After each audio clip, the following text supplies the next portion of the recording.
Hello and welcome to the premiere episode of FI Newscast, where we bring you relevant news in the food and beverage industry. Here are some of the top stories from this week that we think are worth a second look. We start off in the earnings world, where Kraft Heinz might certainly be celebrating right now.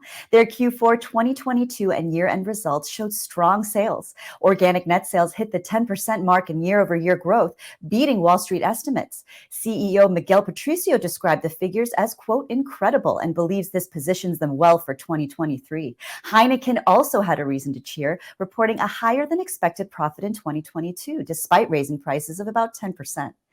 And despite high prices across the industry, Americans are still going strong in their spending, as the U.S. Census Bureau recently revealed that January retail sales jumped 3%, which was the highest monthly growth in 2 years.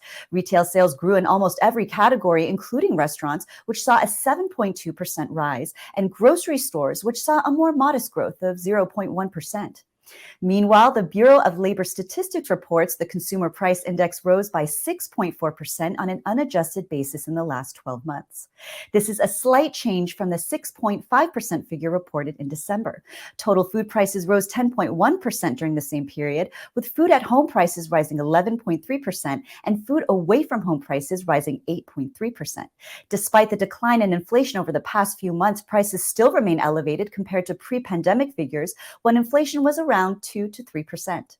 And finally, big gains in the low and no alcohol sector, as the IWSR reports the category surpassed the $11 billion mark in 2022, up from $8 billion in 2018.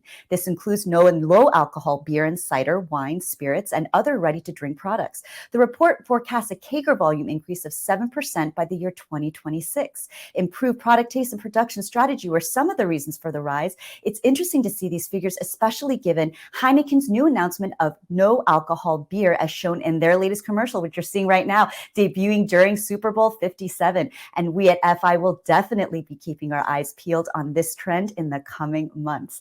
And those are your top stories.